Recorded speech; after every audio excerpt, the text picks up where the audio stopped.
오늘도 명품야담을 찾아주셔서 감사드립니다. 앞으로도 재미있고 흥미로운 이야기 많이 전해드리겠습니다. 구독과 좋아요로 응원 부탁드립니다. 오늘 이야기 시작하겠습니다. 산천은 옛 그대로인데 인간사는 다르도다. 겨울바람이 논둑을 얼릴 때 장작을 패던 한 소년의 입에서 나온 이 시 한 구절이 그의 인생을 완전히 바꿔놓았습니다. 노비에서 영의정까지 조선 역사상 가장 극적인 신분 상승. 하지만 그 과정은 결코 순탄하지 않았습니다. 질투와 미움, 사랑과 이별, 배신과 용서, 그리고 자신의 정체성을 둘러싼 끝없는 갈등. 과연 한 노비의 아들이 어떻게 조선의 최고 권력자가 될 수 있었을까요? 지금부터 신분제 사회를 뒤흔든 한 남자의 파란만장한 일대기를 들려드립니다. 조선 성종 13년, 경기도 안성 근처의 작은 마을. 눈발이 흩날리는 겨울 아침, 15살 소년 철수가 언 땅을 깨며 장작을 패고 있었습니다. 아버지 철도리와 어머니 복녀는 모두 조판서댁의 노비였고, 철수 역시 태어날 때부터 종의 신분이었습니다. 하지만 철수에게는 남다른 면이 있었습니다. 장터에 나가면 책장수들이 읊는 시를 금세 외워버렸고, 서당 앞을 지날 때면 훈장의 강의를 빠뜨리지 않고 들었습니다. 철수야, 쓸데없는 짓 하지 말고 일이나 해라. 아버지는 늘 걱정스러운 표정이었습니다. 노비가 그래 관심을 보이면 주인 집에서 좋게 보지 않는다는 것을 알고 있었기 때문이죠. 그날도 여느 때처럼 철수는 도끼를 들고 장작을 패며 혼잣말처럼 읊조렸습니다. 산천은 옛 그대로인데 인간사는 다르도다. 이는 당나라 시인 맹우연의 시 구절이었습니다. 며칠 전 장터에서 한 선비가 읊는 것을 들었는데 그 의미가 마음 깊이 와닿았던 것입니다. 마침 말을 타고 지나던 조문정 대감이 그 소리를 듣고 걸음을 멈췄습니다. 조문정은 조선 전기의 대표적인 문신으로 성종 임금의 신임을 받는 영의정이었습니다. 학문이 깊고 인재를 알아보는 안목이 뛰어나기로 유명했죠. 잠깐, 방금 그 말 어디서 들었느냐? 철수는 깜짝 놀라 도끼를 떨어뜨리며 고개를 푹 숙였습니다. 높은 양반이 말을 거는 것만으로도 무서웠습니다. 죄송하옵니다. 대감님. 장터에서 책장수가 읊는 걸 들었을 뿐입니다. 그 뜻을 아느냐? 잘은 모르겠으나 산과 강은 그대로인데 사람의 일은 자꾸 변한다는 뜻 같습니다. 조문정의 눈이 번뜩였습니다. 단순히 소리만 따라한 것이 아니라 의미까지 이해하고 있었던 것입니다. 너는 글자를 아느냐? 아니옵니다. 다만 소리는 기억이 납니다. 이름이 무엇이냐? 철수라고 하옵니다. 조문정은 철수를 한참 바라보더니 고개를 끄덕이고 말을 돌렸습니다. 그날 저녁, 조문정은 서재에서 깊은 생각에 잠겼습니다. 저 아이에게는 분명 뭔가 특별한 것이 있다. 한번 시험해 볼 필요가 있겠군. 그는 마루 밑에 조심스레 책종이 한 장을 흘려놓았습니다. 그것은 천자문의 한 부분이었죠. 다음 날 새벽, 대감은 몰래 그 자리를 확인했습니다. 종이는 사라져 있었습니다. 며칠 후 밤, 대감은 또다시 그 자리를 살펴보았습니다. 그런데 놀라운 광경이 눈에 들어왔습니다. 철수가 그 종이를 펼쳐놓고 땅에 무릎 꿇은 채 손가락으로 글자를 따라 쓰고 있는 것이었습니다. 촛불도 없이 달빛만으로 말이죠. 하늘이 이 아이에게 재능을 주었구나. 일주일 후 조문정은 훈장 김생원을 불러 철수를 시험하게 했습니다. 저 아이에게 천자문을 가르쳐 보시오. 얼마나 빨리 외우는지 보고 싶소. 김생원은 의아해했지만 대감의 명령이라 따를 수밖에 없었습니다. 결과는 놀라웠습니다. 철수는 하루에 100자씩 외워나갔고 열흘 만에 천자문 전체를 줄줄 외웠습니다. 뿐만 아니라 삼강행실도까지 척척 읽어냈습니다. 어디서 이런 천재가 나왔단 말인가? 조문정은 감탄을 금치 못했습니다. 그날 이후 철수는 대감의 아들 조성민과 함께 학문을 배우게 되었습니다. 조성민은 18살로 철수보다 3살 위였습니다. 어려서부터 부족함 없이 자란 그는 총명하긴 했지만 노력하는 법을 몰랐습니다. 처음 며칠은 평온했습니다. 철수는 조용히 뒤에 앉아 선생님의 강의를 들었고 성민도 별 관심을 보이지 않았습니다. 하지만 시간이 지날수록 상황이 달라졌습니다. 이 구절의 뜻을 말해보거라. 훈장이 논어의 한 구절을 가리키며 성민에게 물었습니다. 성민이 머뭇거리자 뒤에서 철수가 조심스럽게 손을 들었습니다. 선생님, 제가 말씀드려도 될까요? 그래, 해보거라. 철수는 또박또박 구절의 뜻을 설명했습니다. 훈장이 감탄하며 고개를 끄덕였습니다. 잘했다. 정확히 이해했구나. 그 순간 성민의 얼굴이 붉어졌습니다. 노비의 자식이 자신보다 나은 답을 한 것이 자존심을 건드린 것입니다. 그날부터 성민의 태도가 서서히 바뀌기 시작했습니다. 저놈이 어찌 내 옆에 앉을 수 있단 말이냐? 노비의 자식이. 처음에는 눈빛으로만 적대감을 드러내던 성민이 점차 노골적으로 행동으로 옮기기 시작했습니다. 어느 날은 철수의 벼루에 기름을 부어 먹이 번지게 만들었습니다. 아침에 발견한 철수는 당황했지만 아무 말 하지 않고 젖은 헝겊으로 벼루를 깨끗이 닦았습니다. 또 어떤 날은 철수가 아끼던 책을 찢어 놓았습니다. 철수는 찢어진 책장들을 하나하나 주워 모았습니다. 풀로 붙여서 다시 읽을 수 있을 정도였지만 마음은 아팠습니다. 그 중에서도 가장 치욕적인 일은 훈장 앞에서 누명을 쓴 일이었습니다. 선생님, 이놈이 제 책을 훔쳤습니다. 성민이 갑자기 소리를 지르며 철수를 가리켰습니다. 제 방에서 사라진 맹자가 저놈 자리에 있습니다. 훈장이 철수의 자리를 확인해 보니 정말로 성민의 이름이 적힌 맹자가 있었습니다. 이것을 어떻게 설명하겠느냐? 철수는 아무 말도 할 수 없었습니다. 자신이 가져온 것이 아니라는 걸 알았지만 누가 믿어줄까요? 저는 가져오지 않았습니다. 거짓말 마라. 증거가 여기 있지 않느냐? 철수는 눈을 질끈 감고 묵묵히 고개를 숙였습니다. 변명해봐야 소용없다는 것을 알았기 때문입니다. 철수야, 내가 정말 가져온 것이냐? 훈장의 목소리는 실망스러웠습니다. 잘못했습니다. 철수는 거짓으로 자백을 했습니다. 진실을 말해도 믿어주지 않을 것이라는 걸 알았기 때문입니다. 그날 철수는 회초리를 맞았습니다. 손바닥이 퉁퉁 부을 때까지 말이죠. 이 모든 모습을 조문정의 딸 조소희가 지켜보고 있었습니다. 조소희는 16살의 교수로 조용하고 지혜로운 성격이었습니다. 그녀는 철수가 당하는 일들을 가만히 지켜보며 마음이 아팠습니다. 어느 날 밤, 소희는 몰래 몸종 춘향을 불렀습니다. 춘향아, 내가 할 일이 있다. 무슨 일이십니까, 아씨? 철수의 방에 이 책을 몰래 두고 와라. 들키지 말고. 소희가 건넨 것은 새로 구입한 시집이었습니다. 하지만 아씨, 만약 들키면 어쩌죠? 내가 책임질 테니 걱정 마라. 춘향은 조심스럽게 철수의 방에 들어가 책을 놓았습니다. 다음 날 아침, 철수는 자신의 방에서 새 책을 발견했습니다. 이게 뭐지? 누가 놓고 간 걸까?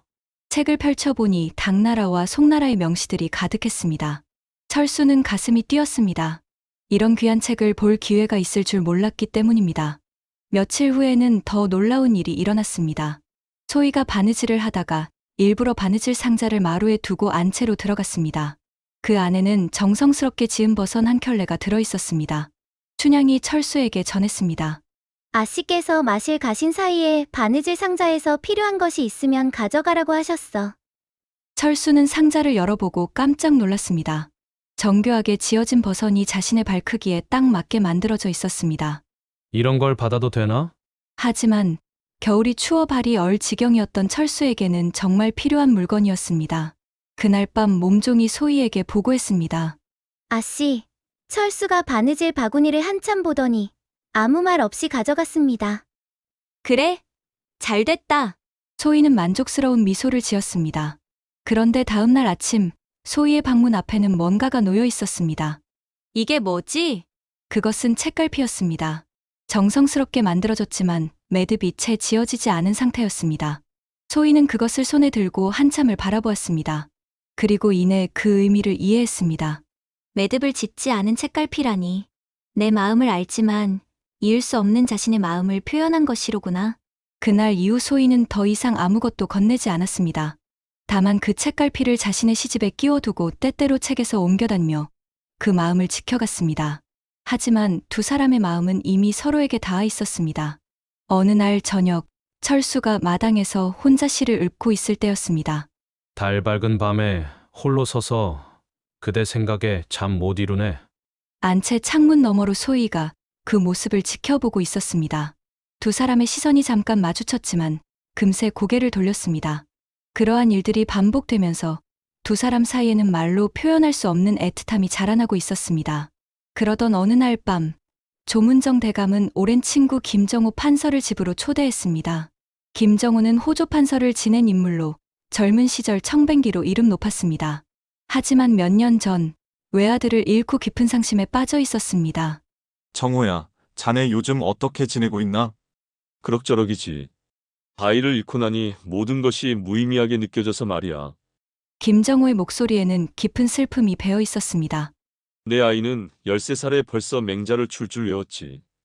뜻도 고결하고 마음도 참 맑은 아이였는데 그놈이 먼저 가고 나니 심장이 반쯤 꺼져버린 것 같아. 조문정은 친구의 아픔을 잘 알고 있었습니다. 그래서 오늘 이 자리를 마련한 것이기도 했습니다. 정호야, 혹시 자네에게 하나 제안할 일이 있다. 무슨 제안인가? 우리 집에 있는 아이 하나를 자네가 걷어서 아들로 삼는 것은 어떨까?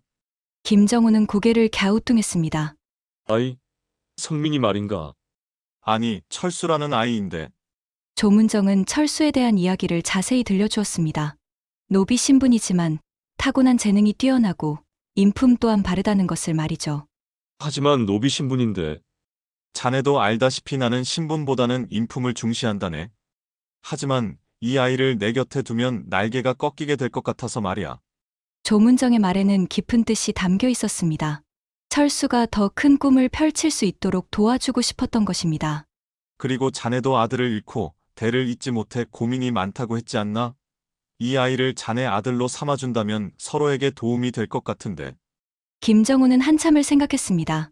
죽은 아들을 대신할 수는 없겠지만 그 아이를 통해 자신의 뜻을 이어갈 수 있다면 괜찮을 거라고 말이죠. 그 아이를 직접 만나볼 수 있을까? 며칠 후 김정호는 철수를 만났습니다. 철수는 정중하게 인사를 드리고 김정호의 질문에 조리 있게 대답했습니다. 내 꿈이 무엇이냐? 저는 어려운 백성들을 도울 수 있는 사람이 되고 싶습니다. 어떻게 도와주고 싶은가? 글을 배워서 관리가 되어 백성들이 굶지 않고 편안하게 살 수 있도록 돕고 싶습니다. 김정호는 철수의 맑은 눈동자와 진실한 마음을 읽을 수 있었습니다. 좋다. 그럼 나와 함께 가겠느냐? 정말 그래도 되는 것입니까? 그렇다. 앞으로 너는 내 아들이다. 그날 밤 철수는 부모님께 소식을 전했습니다. 어머니, 아버지, 저를 김 판서님께서 아들로 삼겠다고 하십니다. 어머니 복녀는 놀라서 앉았던 자리에서 벌떡 일어났습니다. 정말이냐? 하지만 그렇게 되면 부모님과 헤어져야 합니다. 순간 방안이 조용해졌습니다. 기쁜 소식이지만 동시에 이별의 소식이기도 했습니다. 아버지 철도리가 먼저 입을 열었습니다. 아들아, 이건 하늘이 주신 기회다. 놓치면 안 된다.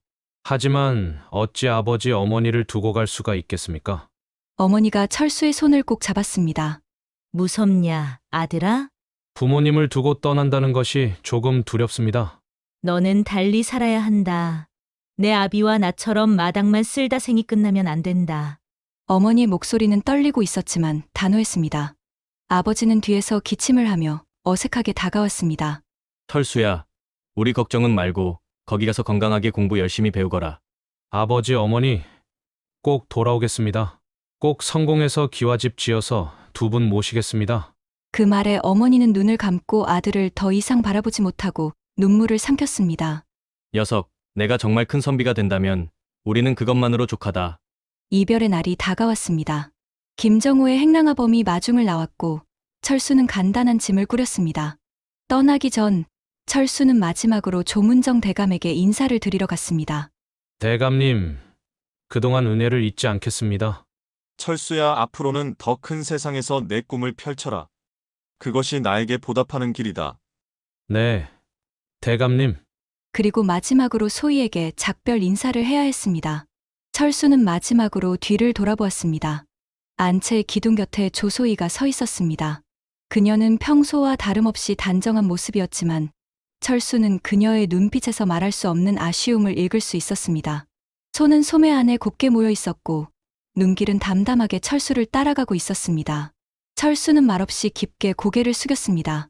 그 인사에는 감사와 미안함, 그리고 작별의 뜻이 모두 담겨 있었습니다. 소희도 고요히 눈짓으로 답했습니다. 그녀의 눈가에는 눈물이 맺혀 있었지만 결코 흘리지는 않았습니다.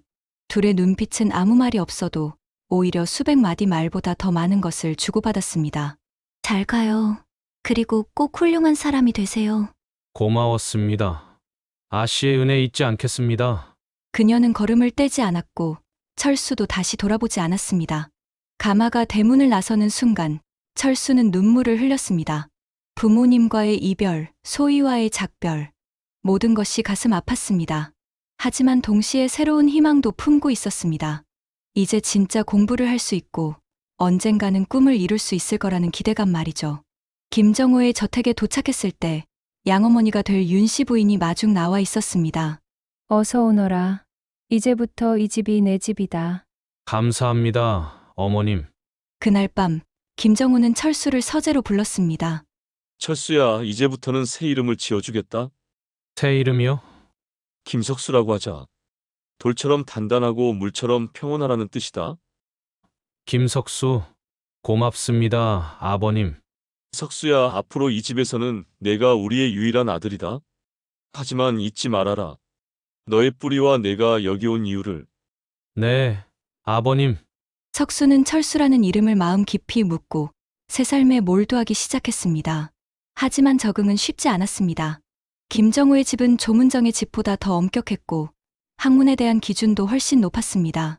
매일 새벽 5시에 일어나 글을 읽기 시작해서 밤 10시가 넘어서야 잠자리에 들 수 있었습니다. 하지만 석수는 불평하지 않았습니다. 오히려 이런 기회를 얻게 된 것에 감사했죠.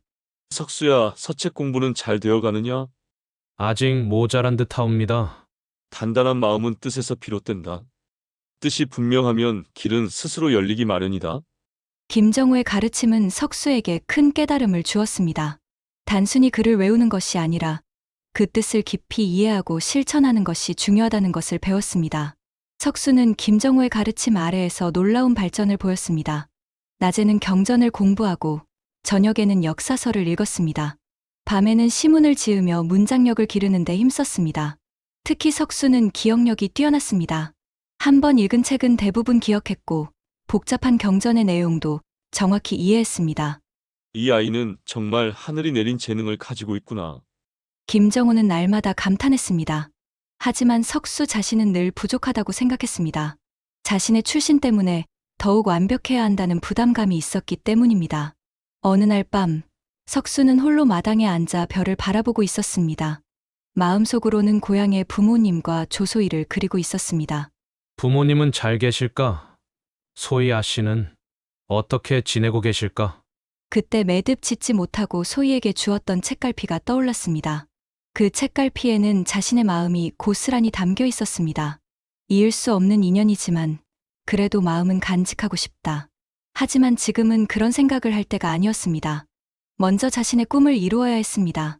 한편 조문정의 집에서는 성민이 방탕한 생활을 하고 있었습니다. 철수가 떠난 후 그는 오히려 공부에 더욱 흥미를 잃었습니다. 경쟁 상대가 사라지자 동기부여도 함께 사라진 것입니다. 성민아, 이렇게 지내면 안 된다. 내 또래의 철수는 김판서댁에서 열심히 공부하고 있다는데. 아버지 조문정의 걱정은 깊어만 갔습니다. 그런 성민과 달리 소희는 여전히 철수를 그리워하고 있었습니다. 그녀는 철수가 남긴 그 매듭 없는 책갈피를 여전히 시집에 끼워두고 있었습니다. 때때로 그것을 꺼내보며 철수를 생각했죠. 석수가 김정호의 양자가 된 지 2년이 흘렀습니다. 이제 그는 웬만한 선비들보다 학문이 깊어졌고 김정호도 그를 자랑스러워했습니다. 하지만 석수에게는 늘 마음 한구석에 불안감이 있었습니다. 자신의 출신이 드러날까봐 두려웠던 것입니다. 어느 날 김정호는 석수를 데리고 다른 양반들과의 모임에 참석했습니다. 이 아이가 바로 제가 양자로 드린 석수입니다. 아, 그렇습니까? 김판석께서 자랑하시던 바로 그 아이군요. 한 양반이 석수를 유심히 바라보더니 말했습니다. 그런데 얼굴이 좀 나시근데. 석수의 심장이 쿵쾅거렸습니다. 혹시 자신의 정체가 들통날까봐 두려웠습니다. 아마 착각이실 겁니다. 저는 어려서부터 김판서님 댁에서 자랐습니다. 석수는 최대한 침착하게 대답했습니다. 다행히 그 양반은 더 이상 추궁하지 않았지만 석수는 그날 이후 더욱 조심스러워졌습니다. 언젠가는 내 출신이 드러날 수도 있겠구나. 그때를 대비해서 더욱 완벽해져야 해. 석수는 더욱 열심히 공부했습니다. 밤잠을 줄여가며 책을 읽었고 틈날 때마다 시문을 지었습니다. 그런 노력의 결과로 석수의 실력은 나날이 늘어갔습니다. 하지만 몸은 점점 지쳐갔습니다. 무리한 공부로 인해 자주 어지럼증을 느꼈고 식욕도 없어졌습니다. 양어머니 윤 씨가 걱정했습니다. 석수야, 너무 무리하지 마라. 건강을 잃으면 공부도 소용없다. 괜찮습니다, 어머님. 저는 더 열심히 해야 합니다. 왜 그렇게 자신을 몰아세우느냐? 석수는 대답할 수 없었습니다. 자신의 출신 때문이라고 말할 수는 없었기 때문입니다. 드디어 과거 시험을 앞둔 해가 되었습니다. 석수는 이제 19살이 되었고 김정호도 그가 과거에 응시할 준비가 되었다고 판단했습니다. 석수야, 올해 과거에 응시해보는 것이 어떻겠느냐.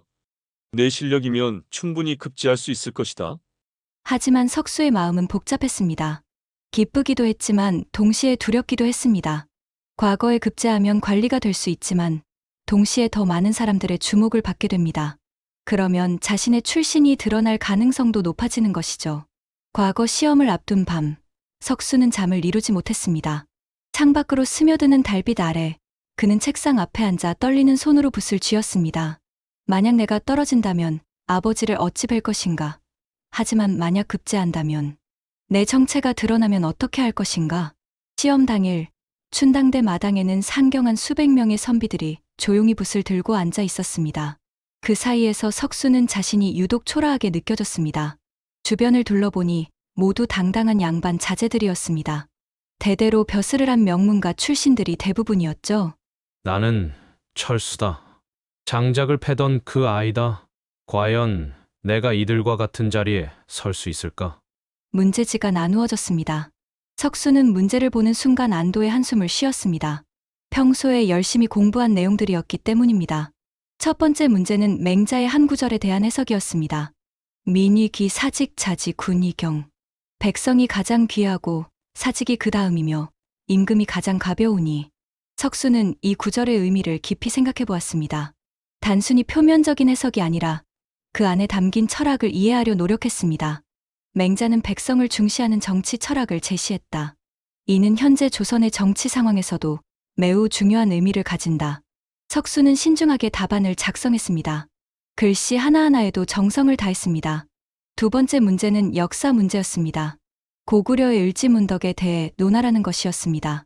석수는 을지문덕의 살수대첩을 자세히 설명하고 그의 전략적 사고와 애국정신에 대해 서술했습니다. 세 번째 문제는 시문이었습니다. 봄날에 우연히 지음이라는 제목으로 시를 지으라는 것이었습니다. 석수는 잠시 눈을 감고 생각했습니다.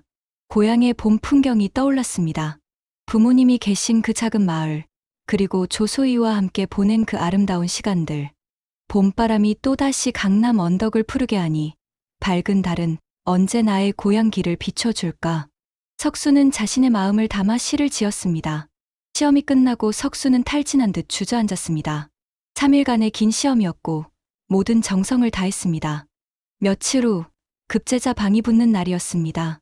홍문관 담장 아래에는 수많은 사람들이 몰려들었습니다. 급제자들의 가족, 친구들, 그리고 호기심 많은 구경꾼들까지.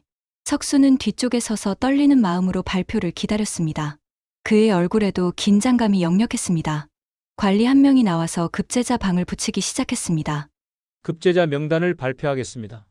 방이 붙자 도포자락을 휘날린 선비들이 일제히 몰려들어 급제자 명단을 훑기 시작했습니다. 석수도 인파 속에 섞여 조심스레 앞으로 나아갔습니다. 그는 숨을 죽인 채 방목을 따라 눈길을 옮겨갔습니다.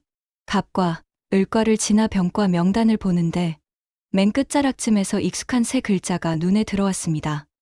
김석수. 그 순간 세상이 정지한 듯 했습니다. 자신의 이름을 확인한 석수는 한동안 그저 서 있을 수밖에 없었습니다.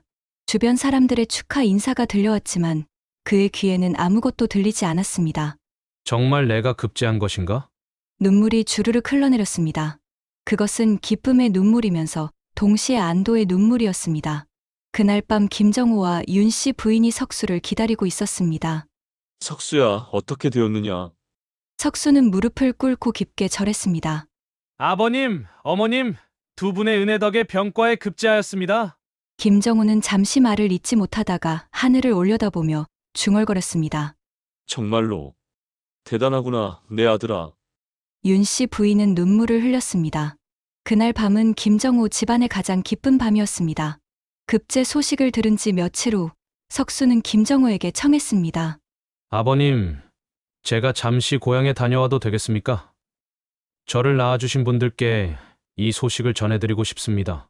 김정호는 흔쾌히 허락했습니다. 당연하지, 다녀오거라. 고향으로 가는 길, 석수의 가슴은 설렘과 떨림으로 가득했습니다. 몇 년 만에 보는 고향 풍경은 예전과 다름없었지만 자신은 완전히 달라져 있었습니다. 고향에 도착했을 때 어머니 복녀는 빨래를 하고 있었습니다. 갑자기 나타난 아들을 본 그녀는 깜짝 놀라며 손을 닦았습니다. 이게 누구야? 철수 아니냐? 석수는 어머니 앞에 무릎을 꿇었습니다. 어머니, 아들이 과거에 급제했습니다. 복녀는 한동안 말을 잇지 못하다가 아들의 손을 잡으며 울기 시작했습니다. 정말이냐? 우리 아들이 과거에 급제했다는 것이? 네, 어머니 정말입니다. 마침밭에서 돌아온 아버지 철돌이도 소식을 듣고는 주저앉았습니다. 내가 살아서 이런 날을 보다니. 그는 하늘을 올려다보며 눈물을 흘렸습니다. 아들아, 이제는 정말 큰 사람이 되었구나. 우리 같은 사람들을 잊지 말고 어려운 백성들을 도와주거라. 예, 아버지, 절대 잊지 않겠습니다. 부모님을 뵙고 나서 석수는 조문정 대감을 찾아뵈었습니다. 그는 사랑채에서 서책을 읽고 있었습니다. 대감님, 석수가 인사드리러 왔습니다. 조문정은 책을 내려놓고 미소를 지었습니다. 오, 석수구나. 들어오거라. 급제 소식을 들었다. 참으로 기쁜 일이로구나. 석수는 깍듯이 절을 올렸습니다. 대감님의 가르침 덕분입니다. 어린 시절 저에게 글을 깨우쳐 주시지 않으셨다면 오늘의 제가 있을 수 없었습니다. 조문정은 그를 일으키며 어깨를 두드렸습니다. 아니다.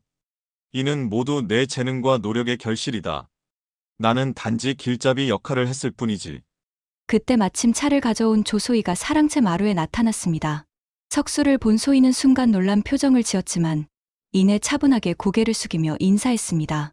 도련님께서 좋은 소식을 가지고 오셨다니 참으로 다행스럽습니다.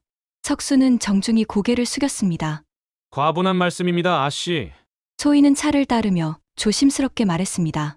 도련님께서 항상 글에 정성을 다하시는 모습을 보며 언젠가는 이런 기쁜 소식이 있으리라 믿었습니다.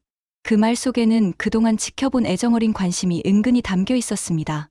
석수는 그 뜻을 알아차리고 잠시 그녀를 바라보았습니다. 아씨께서 늘 격려해 주신 덕분입니다. 두 사람의 시선이 잠깐 마주치자 소희가 먼저 고개를 돌렸습니다. 그녀의 뺨이 살짝 붉어졌지만 차를 따르는 손길은 흔들림 없이 우아했습니다. 차를 다 따른 소희가 물러나려 할 때 석수가 조용히 말했습니다. 아씨, 그동안 도움 주신 것들 모두 기억하고 있습니다. 소희는 발걸음을 멈추고 뒤돌아보지 않은 채 대답했습니다. 도움이라 할 것도 없었습니다. 다만 도련님의 노력이 헛되지 않기를 바랐을 뿐입니다. 석수는 잠시 침묵했다가 낮은 목소리로 말했습니다. 그 마음 잘 알겠습니다. 앞으로도 그 뜻에 어긋나지 않도록 하겠습니다. 소희는 고개를 살짝 끄덕이고는 조용히 발걸음을 옮겼습니다. 마침 그때 밖에서 돌아온 성민이 사랑채 앞을 지나가다가 그들의 대화를 들었습니다. 그는 발걸음을 멈추고 귀를 기울였습니다. 석수는 앞으로 분명 좋은 관리가 될 것이다. 나라를 위해 좋은 일을 많이 해주기 바란다. 대감님의 은혜를 잊지 않고 그 뜻을 받들어 최선을 다하겠습니다. 성민은 주먹을 꽉 쥐었습니다. 아버지가 자신에게는 한 번도 해주지 않았던 따뜻한 경결을 석수에게 하고 있는 것이었습니다. 더욱 견디기 어려운 것은 소희의 모습이었습니다. 여동생이 석수를 바라보는 눈빛에서 그는 분명한 애정을 읽을 수 있었습니다. 소희까지 저놈에게 완전히 마음을 빼앗겼구나. 성민은 더 이상 그 자리에 있을 수 없어서 조용히 자신의 방으로 향했습니다. 석수가 떠난 후 조문정은 소희에게 조용히 말했습니다. 소희야, 석수를 어떻게 보느냐? 소희는 얼굴이 붉어지며 고개를 숙였습니다. 아버님, 그저 훌륭한 분이라고 생각합니다. 그렇구나. 아버지도 그 아이의 인품을 높이 사고 있다. 출신보다는 사람됨이 중요한 법이니까. 조문정의 말은 이미 두 사람의 마음을 알고 있으며 반대하지 않겠다는 뜻이었습니다. 소희는 더욱 얼굴을 붉히며 조용히 자리를 피했습니다. 두 사람은 양가의 허락을 받아 사귀었고 이듬해 혼인하게 되었습니다. 그 후 석수는 지방관으로 부임하여 선정을 베풀었습니다. 백성을 위한 정치를 펼쳤고 청렴함과 의로움으로 명성을 쌓았습니다. 내 방이 추운 것보다 백성의 방이 추운 것이 더 큰 일입니다. 그는 관아의 땔감을 나누고 병든 자들에게는 관아의 창고에 있는 약초를 나눠주었습니다. 하지만 그의 삶은 순탄하지만은 않았습니다. 장인인 조문정이 영모 혐의로 사약을 받는 시련을 겪기도 했습니다. 그럼에도 불구하고 그는 자신의 정체성을 숨기지 않았습니다. 마침내 임금 앞에 상소를 올려 자신이 노비 출신임을 밝혔고 오히려 그 정직함으로 더 큰 신임을 얻었습니다. 신은 본디 한고을의 노비 자식으로 태어나 현재 아버지 댁으로 입양되었습니다. 제 출신을 숨기지 않겠습니다. 이것이 제 진짜 모습입니다. 임금은 그의 솔직함에 감동했습니다. 출신을 숨기지 않고 은혜를 잊지 않으니 어찌 충직하지 않다 하겠는가. 10년 후 우의정, 좌의정을 거쳐 마침내 영의정에 올랐습니다. 훗날 사관은 그를 이렇게 기록했습니다. 김석수는 한고을의 노비 자식으로 태어나 충심과 청렴을 다하여 마침내 영의정에 이르렀다. 출신을 숨기지 않았고 은혜를 잊지 않았으며 그 의리는 천하의 으뜸이라 하였다. 그의 이름은 후세에도 전해졌고 신분보다 인품을 먼저 보는 인재 등용의 모범 사례로 남았습니다. 석수의 이야기는 조선시대를 넘어 오늘날까지도 많은 사람들에게 희망과 용기를 주는 전설이 되었습니다. 오늘 이야기는 여기까지입니다. 명품야담의 다음 이야기를 빠르게 만나보시려면 동그라미를 클릭하여 구독해주세요. 다음 동영상과 추천 동영상에도 재미있는 이야기가 있으니 즐겁게 시청해 주시기 바랍니다. 감사합니다.